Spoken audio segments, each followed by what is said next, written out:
کسی کا اختلاف نہیں ہے، کوئی مذہب، کوئی آپ کو دنیا کی قوم ایسی نہیں ملے گی جو کہے نہیں جناب ہمارا ہم نہیں مانتے موت آئے گی. ایوری بڈی، ہر بندہ مانتا ہے. کتنی کمال کی ریئلٹی ہے. اچھا سارے لوگ یہ بھی مانتے کہ پتہ نہیں کب آئے گی. ایک تو ہونا کہ بھائی کچھ لوگ کہتے ہیں ہاں موت آئے گی مگر ہم کو پتہ ہے. Nobody knows. کسی کو بھی نہیں پتا کب آئے گی. یہ پتہ ہے آئے گی اور بچ کوئی نہیں سکتا. یہ ایسی ریئلٹی ہے مگر پھر بھی اس پر بات کرنے کے لیے کوئی تیار نہیں ہے. ذرا چار دوست مل کر موت پہ بات کرے کہ یار کوئی اور بات کرو یار. کمال ہے آپ نے اور میں نے 1 مہینے بعد لاہور جانا ہو، 2 مہینے بعد یورپ جانا ہو، کسی کو بھی جانا ہو، وہ ابھی سے باتیں شروع کر دیتے ہیں. یار کیسے جائیں گے، فلائٹ کیسی ہوگی، ٹرین کا ٹکٹ ملے گا کہ نہیں، وہاں جہاز، وہ کرنسی کون سی چلے گی. اچھا صرف نیت کی ہے اور باتیں شروع، ڈسکشن شروع، مشورے شروع. جب تک جائیں گے نہیں روز باتیں کریں گے. ادھر جانا نہیں جانا پتہ نہیں ہے مگر تم روز بات کر رہے ہو. جدھر جانا کنفرم ہے اور کب جانا یہ بھی نہیں پتا. آج بھی جا سکتے ہو. اس کے لیے کوئی بات نہیں کرے گا، اس کے لیے کوئی ڈسکشن نہیں، اس کے لیے کوئی تیاری نہیں. سوچئے. چلے آپ کہتے ہیں یار یہ دعوت اسلامی والے موت پر بہت بات کرتے ہیں، آخرت پر بہت بات کرتے ہیں، بہت ڈراتے ہیں. چلو بھائی ہم اور آپ موت پر بات نہیں کرتے. ہم بات نہیں کریں گے تو کیا مرنے سے بچ جائیں گے؟ اس حقیقت سے نکل جائیں گے؟ آنکھیں بند کرنے سے مصیبت جاتی نہیں، فیس تو کرنا ہی پڑے گا. تو آج انشاءاللہ مختصر سے وقت میں ہم سب کی زندگی کی سب سے بڑی جو حقیقت ہے نا وہ ہے موت. آج اس پر کچھ بات کرتے ہیں. اللہ کرے کہ آج کا بیان ہم سب کے دلوں سے غفلت کا پردہ ہٹائے اور ہم اپنی موت کی تیاری کرنے کی کوشش میں لگ جائیں. امام محمد غزالی علیہ رحمۃ اللہ الوالی لکھتے ہیں کہ بنی اسرائیل کا ایک بڑا مغرور شخص تھا، بڑا ایروگنٹ تھا، بڑا اس کا کر و فر تھا. ایک بند کمرے میں بیٹھا تھا. اچانک ایک شخص کمرے میں داخل ہوا اور اس مغرور شخص کی طرف لپکا. تو وہ بڑا تکبر والا آدمی تھا. وہ بڑا غصے میں آ گیا اور کہتا کہ تم ہو کون؟ میرے کمرے میں آ کیسے گئے؟ تمہیں آنے کی اجازت کس نے دی؟ تم جانتے نہیں میں کون ہوں؟ تو جو اندر آنے والا شخص تھا وہ کہتا ہے مجھے اس گھر کے مالک نے اجازت دی ہے اور میں وہ ہوں جسے کوئی دربان روک نہیں سکتا. میں وہ ہوں جس کو کسی سے اجازت لینے کی ضرورت پڑتی نہیں ہے. مجھے کسی کا دبدبا ڈرا نہیں سکتا، نہ ہی مجھ سے کوئی مغرور اور سرکش شخص بچ سکتا. اب جیسے ہی یہ باتیں سنی نا تو مغرور شخص جو تھا وہ ڈرنے لگا، وہ کانپنے لگا، وہ گھبرا گیا. وہ کہتا ہے کہ آپ تو ملک الموت معلوم ہوتے ہیں، کیونکہ جس کو کوئی نہیں روک سکتا، جس کو کسی کی اجازت کی ضرورت نہیں ہے، جس کو کسی کا دبدبا کرو فر ریزسٹ نہیں کر سکتا، وہ ملک الموت کے سوا تو کوئی نہیں. لگتا ہے آپ ملک الموت ہیں؟ تو فرماتے ہاں میں ملک الموت ہوں. اب وہ شخص تو بڑا گناہگار تھا، وہ رونے لگا، چیخنے لگا کہ حضور تھوڑی سی مہلت دے دیں، کچھ نیکیاں کر لوں، توبہ کر لوں، اللہ کو راضی کر لوں، ابھی میری روح قبض نہ کریں. ہائے ہائے. ملک الموت فرماتے تمہاری سانسیں پوری ہو گئی ہیں، اب تمہیں کوئی ٹائم نہیں ملے گا. اگر تم نے، وہ پوچھتا ہے حضور مجھے کہاں لے جایا جائے گا مرنے کے بعد؟ فرمایا اس مقام پر جہاں تو نے اعمال بھیجے ہیں، اس گھر کی طرف جو تو نے تیار کیا ہے. وہ شخص کہے گا حضور میں نے تو کوئی گھر تیار نہیں کیا، کوئی نیکی آگے نہیں بھیجی. ملک الموت فرماتے ہیں پھر تمہیں بھڑکتی آگ کی طرف لے جایا جائے گا، جہاں تمہارے گوشت پوشت وہ آگ نوچ لے گی. یہ کہہ کر ملک الموت نے اس شخص کی روح کو قبض کیا. اس کے پورے گھر میں کوہرام مچ گیا، گھر والے رونے لگے. اے میرے پیارے اسلامی بھائیوں، یہ واقعہ ہم سب کو کیا سکھا رہا ہے کہ جب موت آنی ہے نا، جب وہ وقت آ جانا ہے تو پھر 1 منٹ بھی آگے پیچھے نہیں ہو سکے گا، کوئی اس کو ڈیلے نہیں کر سکے گا، بلکہ جس حالت میں ہوں گے نا اسی حالت میں روح قبض کر لی جائے گی. ہماری موت کا وقت لکھا ہے، مقام بھی لکھا ہے، یہ چینج نہیں ہو سکتا. اگر موت سمندر میں لکھی ہے تو $2.5 لاکھ دے کر بھی بندہ وہاں پہنچتا ہے جہاں موت لکھی ہے. اگر موت کشتی سے ڈوب کر ہونا لکھی ہے تو 22 لاکھ دے کر بھی سینکڑوں لوگ ہمارے وطن سے جاتے ہیں اور ان کی موت یورپ کے سمندر میں جا کر ہو جاتی ہے۔ اللہ پاک جو بھی ان میں مسلمان ہیں سب کی مغفرت فرما، مگر میں نے اور آپ نے اس سے عبرت کیا لی کہ بندہ وہاں پہنچے گا جہاں اس کی موت لکھی ہوئی ہے۔ ایک بار حضرت سلیمان علیہ نبینا علیہ الصلوۃ والسلام کی بارگاہ میں ایک شخص بیٹھا تھا۔ آپ کی بارگاہ میں ملک الموت آیا اور اس شخص کو ذرا گھور کے دیکھنے لگے، واپس چلے گئے۔ وہ شخص کہتا ہے حضور یہ کون تھے جو آئے تھے اور مجھے گھور کے دیکھ رہے تھے؟ فرمایا یہ ملک الموت تھے۔ کہتا حضور لگتا ہے میری روح قبض کرنے والے ہیں، آپ مہربانی کریں، آپ کی تو ہوا پر حکومت ہے، آپ ہوا کو حکم دیں کہ ہوا مجھے اڑائے اور مجھے ہندوستان لے جائے۔ حضرت سلیمان بیت المقدس کے علاقے میں رہتے تھے نا، آپ نے وہ حکم فرمایا، ہوا نے اس بندے کو اٹھایا اور ہندوستان پہنچا دیا۔ کچھ دنوں کے بعد پھر ملک الموت آیا حضرت سلیمان علیہ السلام کی بارگاہ میں۔ آپ نے فرمایا تم میرے ساتھی کو کیوں گھور رہے تھے جب آئے تھے تو؟ کہ میں حیران تھا کہ میرے پاس یہ لکھا ہوا تھا اللہ کی طرف سے کہ تھوڑی دیر بعد مجھے اس کی روح ہند میں قبض کرنی ہے، اور وہ آپ کے پاس بیٹھا ہوا تھا۔ اللہ اکبر۔ حضرت سلیمان نے کہا میں نے ہی تو حکم دیا، اور ہوا نے اسے ہند پہنچایا، اور جب وہ ہند پہنچا تو پرٹیکولر ٹائم پر اسی مقام پر اس کی روح کو قبض کر لیا گیا۔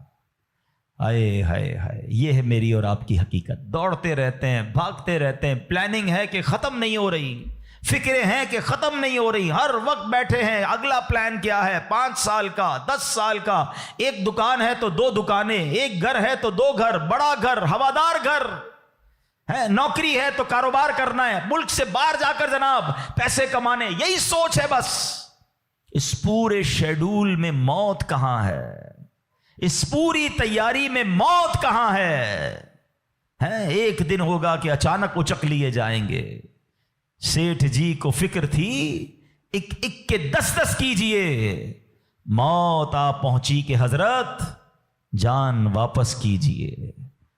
اور آپ کو پتا ہے جس عالم میں میں اور آپ ہوں گے، بڑی میں اہم بات کرنے جا رہا ہوں، یہ آپ نے دیکھا نا کہ حضرت سلیمان نے حکم فرمایا تو ہند پہنچا، کوئی کشتی میں تھا اس کی موت وہاں تھی، کوئی سمندر پانی کے اندر ہزاروں فیٹ نیچے جانا تو اس کی موت وہاں لکھی تھی۔ اس کا مطلب تو یہ ہوا کہ میں کہیں بھی کسی بھی مقام پر مر سکتا ہوں، میری موت پتہ نہیں کہاں لکھی ہے۔ اب ذرا غور کیجئے، ہم سب پتہ کیا چاہتے ہیں کہ موت کے وقت ہم سجدے میں ہوں، چاہتے ہیں نا؟ اللہ کرے اللہ کے گھر میں موت آئے، کلمہ پاک پڑھتے ہوئے موت آئے، تلاوت قرآن کرتے ہوئے موت آئے، نبی پاک پر درود پڑھتے ہوئے موت آئے، اللہ ایسا کرم کر دے کہ مدینہ منورہ میں موت آئے، گنبد خضرا کے سامنے موت آئے۔ یہی تصورات ہے نا، ایک مسلمان چاہتا یہی ہے کہ یار موت آئے تو کسی اچھے عالم میں ہو، کسی بڑی خوبصورت باوضو نیکی کرتے کرتے دنیا سے جاؤں، تمنا تو سب کی یہ ہے۔ اچھا مجھے ایک بات کا جواب دیں، یہ کیسے ممکن ہے کہ کوئی بندہ صبح سے شام تک نماز نہ پڑھے اور کہے موت سجدے میں آئے، صبح سے شام تک مسجد میں نہ آئے اور تمنا یہ کر رہا ہے کہ مسجد میں موت آئے، باوضو رہتا ہی نہیں ہے تو کیسے امید رکھ رہا ہے کہ باوضو موت آئے، قرآن کھول کر پڑھتا ہی نہیں ہے تو کیسے امید کر رہا ہے کہ تلاوت کرتے کرتے موت آئے؟ جو صبح و شام گالیاں دیکھتا ہے کیا اس کو ڈر نہیں لگتا کہ گالی دیتے دیتے موت آ سکتی ہے؟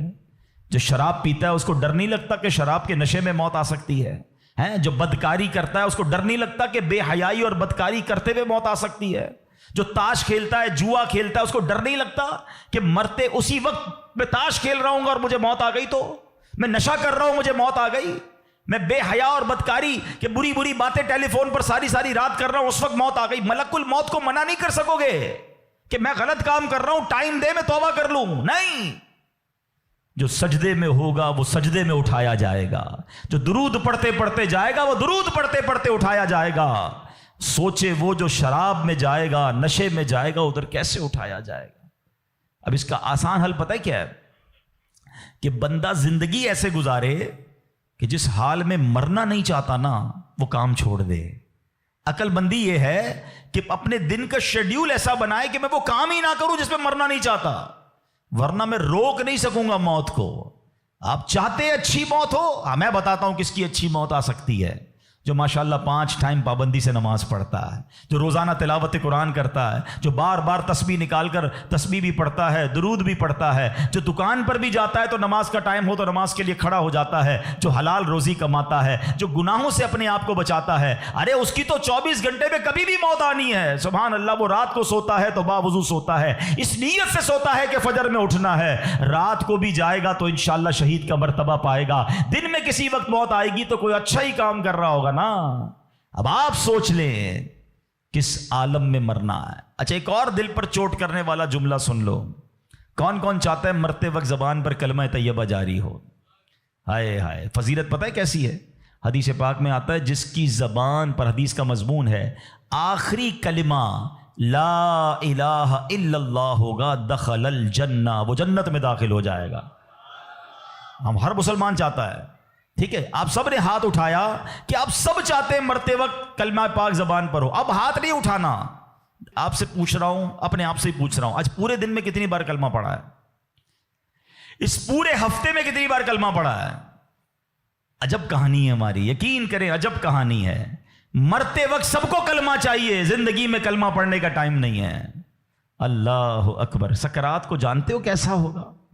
زبانیں سخت ہو جائیں گی، بندہ اتنی تکلیف میں ہوگا کہ کوئی لفظ ہی نہیں نکلتا منہ سے۔ ہمارا تو بخار میں لفظ نہیں نکلتا، سکرات کی کیا بات کروں میں۔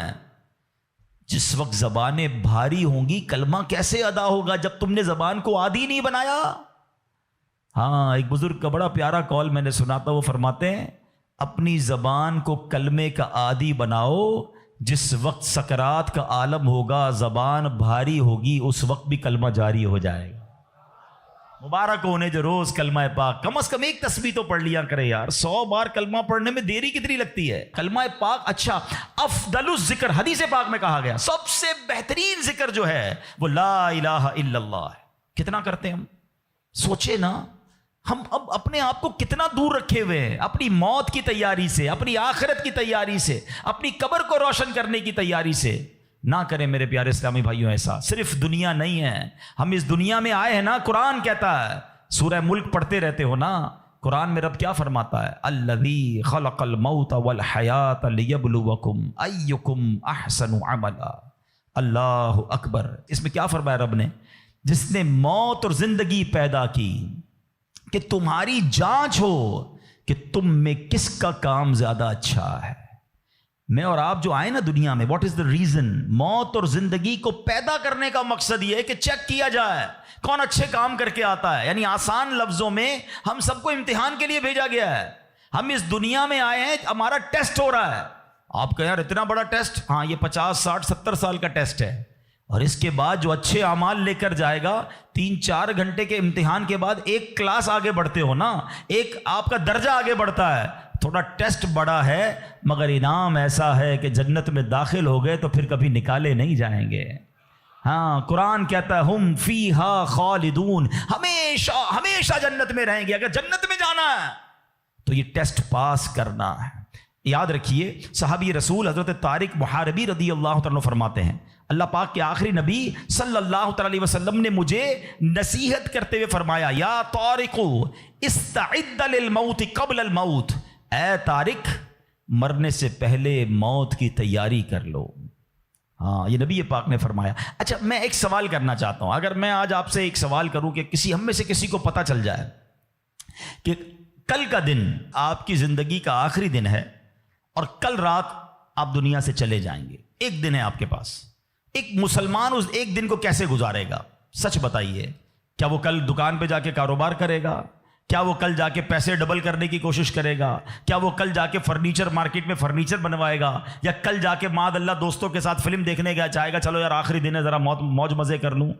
یہ کیا کرے گا؟ اگر عقل مند مسلمان ہوا تو ایک دن ہے تو مسجد میں گزارے گا، تلاوت میں گزارے گا، توبہ میں گزارے گا، ذکر و اذکار میں گزارے گا، ہیں اللہ پاک سے معافی میں گزارے گا، کیونکہ آخری دن ہے۔ یہی کرو گے نا اگر پتہ چل جائے۔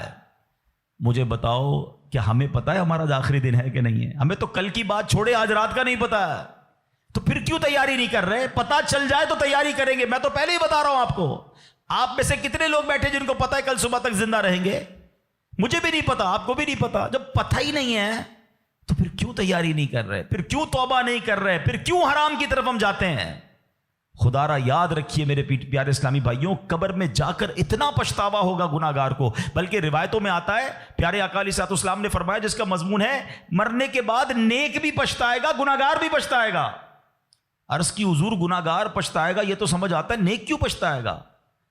فرمایا گناہ گار تو گناہ کی وجہ سے پچھتائے گا، حدیث کا خلاصہ ہے۔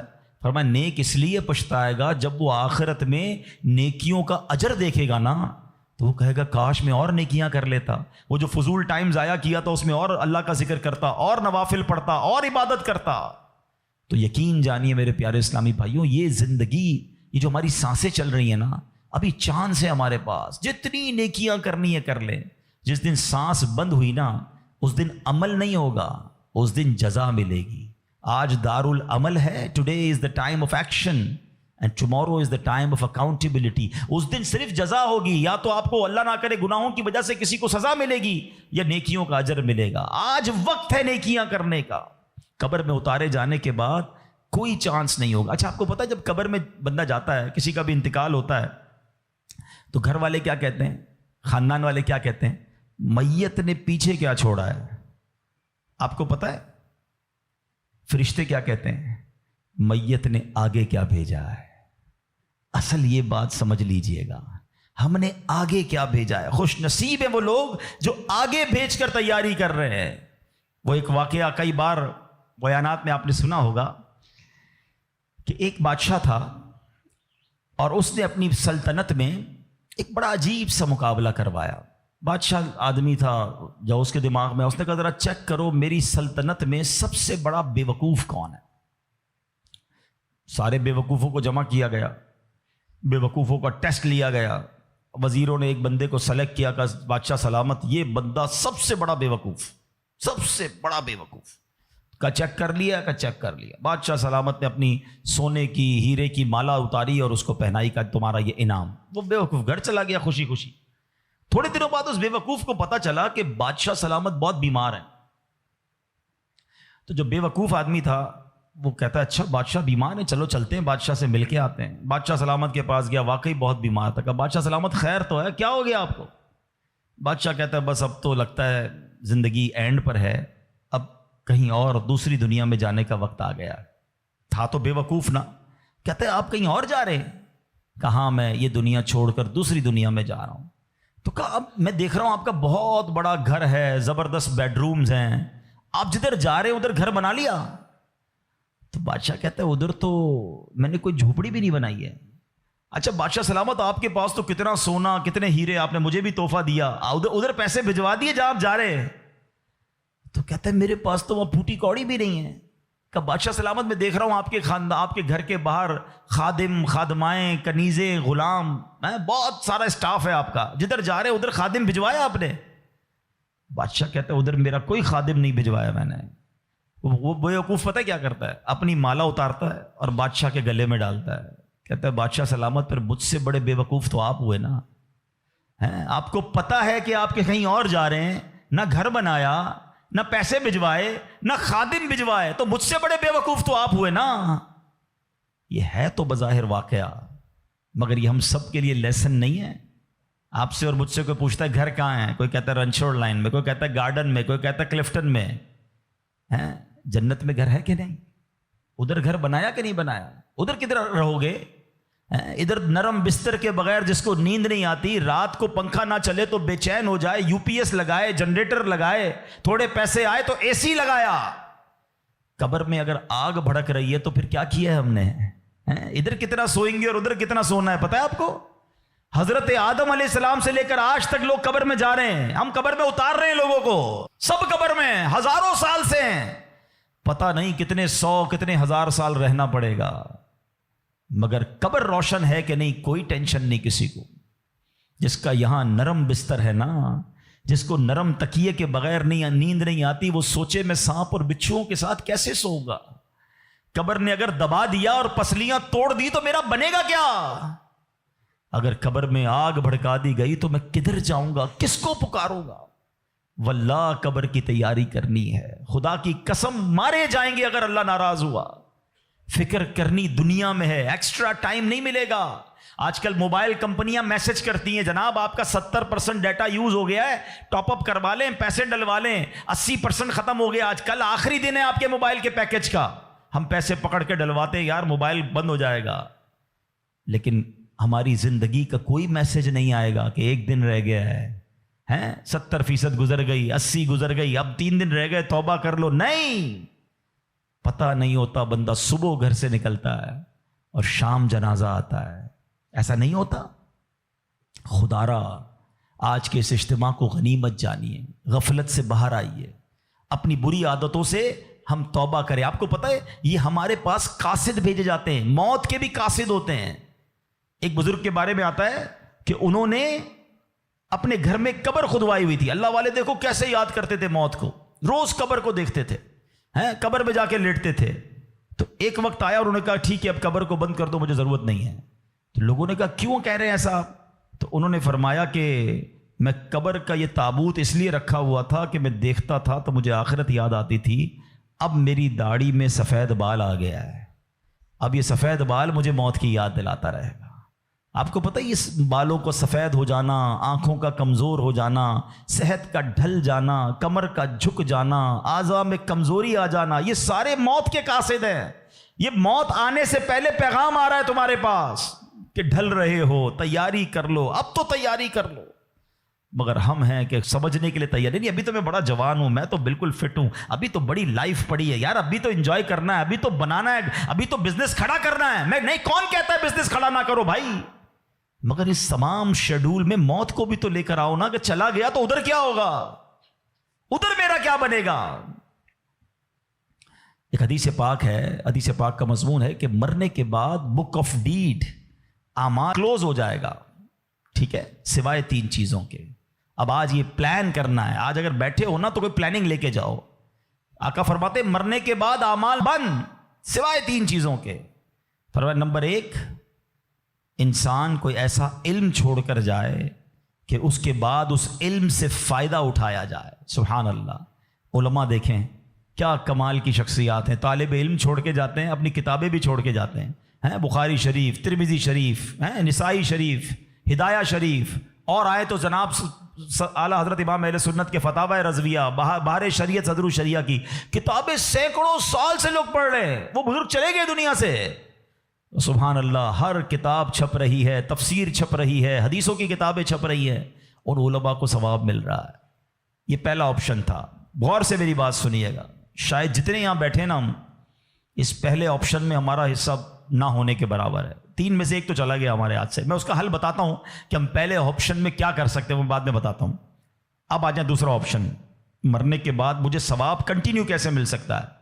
آقا علیہ الصلوۃ والسلام نے فرمایا نیک اولاد جو کہ مرنے کے بعد اپنے والدین کے لیے دعا کرے، ان کے لیے نیکی پہنچانے کا اگر وہ انتظام کرنے والی ہے تو فرمایا یہ اولاد کی وجہ سے اسے قبر میں ثواب ملتا رہے گا۔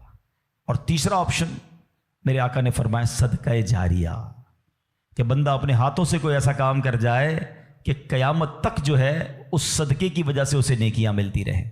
اب ان تینوں آپشن میں ہم کیا کر رہے ہیں، اب یہ سوچنا ہے۔ میں آپ کو مشورہ دیتا ہوں، پہلا آپشن کیا ہے، علم دین۔ ہم میں سے بہت سارے علماء بن نہیں سکے، مگر اپنے گھر میں ایک عالم تو بنا سکتے ہیں نا۔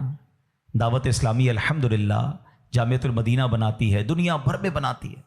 آپ عالم بنیں یا اپنے بچوں کو عالم بنائیں۔ آپ کو لگتا ہے یہ بھی نہیں ہو پا رہا تو کم از کم میرا حصہ ہونا چاہیے، علم دین سے بھی مجھے ثواب ملنا چاہیے، تو پھر عالم دین کی خدمت گار بن جائیں آپ۔ اس طرح کے مدارس، جامعات جو دعوت اسلامی بنا رہی ہے، بنانے میں یا اس کو چلانے میں اپنا حصہ ملائیں، تاکہ یہ جو دین کا کام کریں گے مجھے وہاں سے بھی مرنے کے بعد ثواب ملتا رہے۔ پہلا آپشن۔ دوسرا، نیک اولاد۔ یہ آج کے دور میں ہے بڑا مشکل، لیکن اپنی اولاد کو ہمیں نیک بنانا ہے، کیونکہ یہ مرنے کے بعد میرے لیے یہی انشاءاللہ دعاؤں کا ذریعہ بنے گی، صدقہ جاریہ کا باعث بنے گی۔ تو دعوت اسلامی کے مدارس المدینہ ہیں، جامعۃ المدینہ ہیں، اس میں اپنے بچوں کو داخل کروائیں کہ بچہ حافظ بن گیا، عالم بن گیا تو انشاءاللہ مرنے کی بچیاں اپنے گھر کی اسلامی بہنوں کو عالمہ بنائیں، تو انشاءاللہ یہ ہمارے لیے صدقہ جاریہ کا باعث بن جائے گا۔ اور تیسرا میں سمجھتا ہوں سب سے زیادہ آسان ہے کہ وہ میں اپنے ہاتھ سے ہی کر سکتا ہوں، اپنے ہی مال سے کر سکتا ہوں نا، اور وہ ہے صدقہ جاریہ۔ مشورہ دیتا ہوں، اللہ نے نوازا ہے نا تو کم از کم ایک مسجد زندگی میں بنا لیں۔ میرے نبی علیہ الصلوۃ والسلام کے سچے وعدے ہیں، جو اللہ کے لیے مسجد بناتا ہے اللہ اس کے لیے جنت میں گھر بناتا ہے۔ ہاں، یہ وہ صدقہ جاریہ ہے، بندہ چلا جائے دنیا سے ثواب ملتا رہے گا۔ اچھا، اگر پوری مسجد نہیں بنا سکتے، مسجد میں حصہ ملا دیں۔ دعوت اسلامی تو پوری دنیا میں بنا رہی ہے نا، تو یہ تینوں آپشن جو مرنے کے بعد کام آنے والے ہیں۔ اچھا، صرف مسجد نہیں، یتیم خانہ دعوت اسلامی بنا رہی ہے، شجر کاری پورے پاکستان میں کر رہے ہیں، کتنے نیکی کے کام دعوت اسلامی کر رہی ہے، صدقہ جاریہ، وہ کر جائیں تو انشاءاللہ مرنے کے بعد وہ ہمیں قبر میں ملتا رہے گا۔ تو بہرحال اللہ کرے کہ آج کے اس اجتماع میں اور آپ یہ سوچنے میں کامیاب ہو جائیں کہ مجھے مرنا ہے، اور مرنے کے بعد مجھے قبر میں پھنسنا نہیں ہے، میں کچھ ایسا کر کے جاؤں کہ قبر میں بھی خوشحال رہوں، ادھر بھی نبی پاک کے جلوے ہوں، ادھر بھی میری قبر جنت کا باغ بن جائے۔ تو اللہ کرے کہ ہم سب اس سوچ کے حامل بن جائیں کہ مجھے مرنا ہے اور پتہ نہیں کب مرنا ہے، تو جب بھی مرنا ہے انشاءاللہ کلمے کے ساتھ مرنا ہے، انشاءاللہ نیک اعمال کرتے کرتے مرنا ہے، اور انشاءاللہ ایمان سلامت لے کر جانا ہے۔ تو اس کے لیے زندگی اچھی گزارنی ہوگی۔ اگر میرا کوئی بھائی بے نمازی یہاں بیٹھا ہے، اگر میرا بھائی کوئی بری عادتوں میں گرفتار بیٹھا ہے، تو میری گزارش ہے کہ آج پکی سچی نیت کر لیں۔ دیکھیں یہ دنیا کے معاملات تو چلتے ہی رہیں گے، نماز قضا نہیں ہونی چاہیے۔ پکی سچی نیت کریں کہ آج کے بعد ہماری کوئی نماز قضا نہیں ہوگی، آج کے بعد حرام روزی کے قریب بھی نہیں جائیں گے، شراب اور نشے سے ہمیشہ دور رہیں گے، اور اپنی موت کی تیاری کرنے کی کوشش کریں گے۔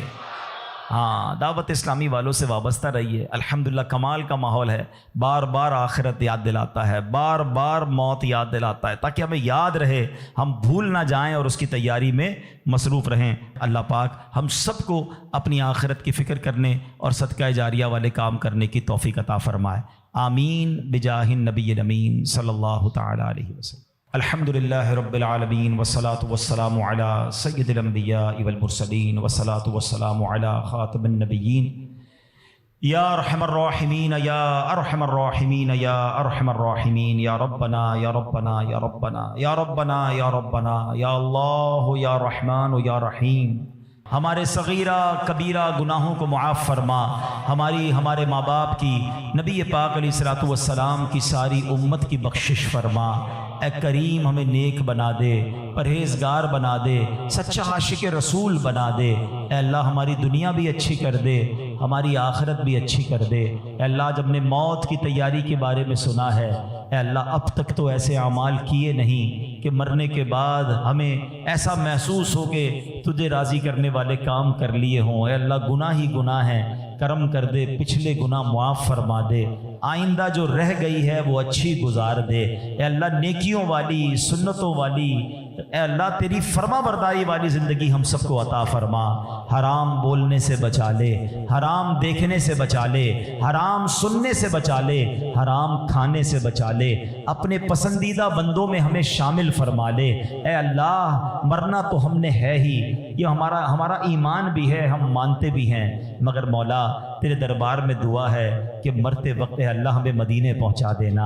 اے اللہ جب تک زندہ رہیں، اے اللہ تیرے در کے سوا کسی کا محتاج نہ کیجیو۔ زندگی کی آخری نماز جو پڑھیں وہ مسجد نبوی میں کھڑے ہو کر ادا کریں، اور اے رب کریم پھر آقا کے جلووں میں، آقا کے قدموں میں، نبی پاک کے دیدار کرتے ہوئے ایمان اور عافیت والی ہمیں مدینے والی موت نصیب فرما۔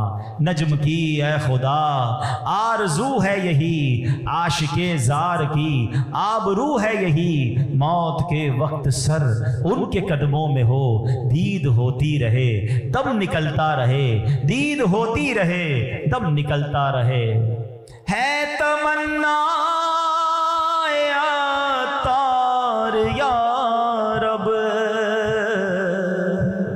ان کے جلووں میں یوں موت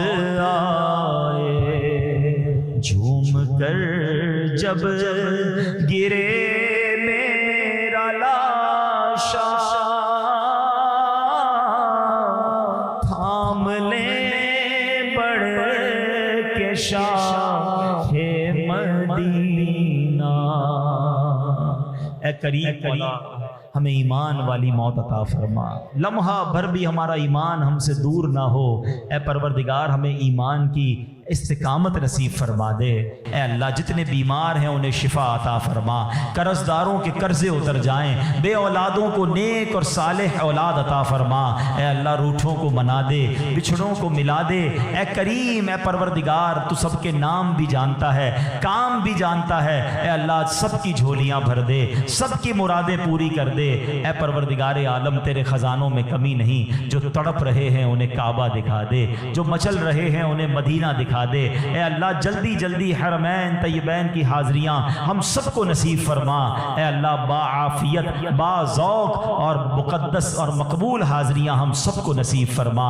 اے اللہ حضرت یونس علیہ السلام نے مچھلی کے پیٹ کے اندھیرے میں جن الفاظ کے ذریعے تجھے پکارا تھا، ہم بھی تجھے پکارنے جا رہے ہیں۔ اے اللہ گناہوں کے اندھیرے سے نکال کر نیکیوں کے نور میں داخل فرما دے، غموں کے اندھیرے سے نکال کر خوشیوں کے نور میں داخل کر دے۔ اے اللہ ہمیں ظلمت سے نکال کر ہمیں نور میں داخل کر دے۔ آئیے مل کر پڑھیے، لا الہ الا انت سبحانک انی کنت من الظالمین، لا الہ الا انت سبحانک انی کنت من الظالمین، لا الہ الا انت سبحانک انی کنت من الظالمین۔ اے رب کریم، ہمارے وطن عزیز پاکستان کی خیر فرما، اندرونی بیرونی سازشوں سے محفوظ فرما۔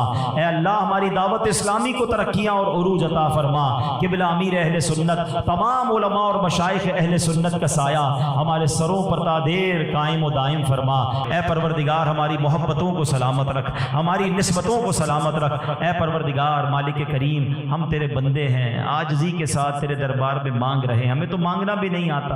اے اللہ ہم سب کی بخشش فرما دے، ہم سب کو نبی پاک کا جنت میں پڑوس نصیب فرما دے۔ وَأُفَوِّضُ أَمْرِي إِلَى اللَّهِ إِنَّ اللَّهَ بَصِيرٌ بِالْعِبَادِ۔ یا اول الاولین، یا آخر الآخرین، یا ذی القوة المتین، یا راحم المساکین، یا ارحم الراحمین، ارحمنا نحن الفقراء والمساکین، ارحمنا نحن الفقراء والمساکین۔ اللہم رب یسر ولا تعسر وتمم لنا بالخیر یا فتاح وبک نستعین۔ ربنا تقبل منا انک انت السمیع العلیم وتب علینا یا مولانا انک انت التواب الرحیم۔ ببرکۃ ان اللہ وملائکتہ یصلون علی النبی یا ایھا الذین آمنوا صلوا علیہ وسلموا تسلیما۔ اللہم صل علی سیدنا ومولانا محمد طب القلوب ودوائها وعافیت الابدان وشفائها ونور الابصار وضیائها وعلى آلہ وصحبہ وبارک وسلم۔ جب دم واپسی ہو یا اللہ، سامنے ہو روضہ رسول اللہ اور لب پہ ہو لا الہ الا اللہ